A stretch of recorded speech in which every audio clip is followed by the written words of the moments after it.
Spin.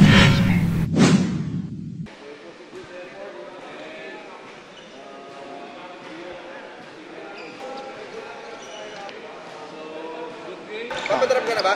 Opo, papadraft na ako. 24 ka pa lang? Oh, Pwede na raw? sabi nila. Pero yung pagkaalam ko kasi, pag hindi ka nag-D-League, baka hindi pa eligible, eh wala naman nagsasabi sa akin kung ano yung rule. Oo nga. So, ano tingin mo? Medyo may inhibitions ka pa? As of now, gusto ko muna, mag-focus muna sa Blackwater. If ever man na madraft, sige, tutuloy ko.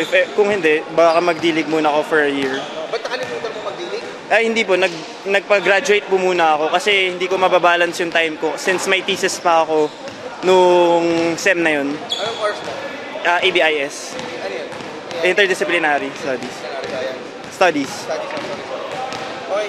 So, ano to? Gusto maging next MA January ba? Medyo mataas na po yun pero hopefully, pangarap ko talaga, makalaban ko talaga yung mga idol ko.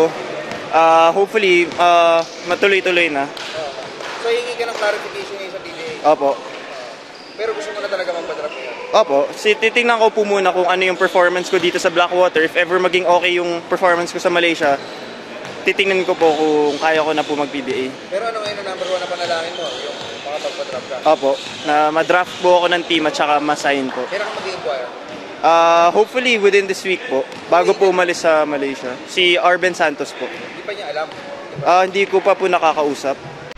Spin.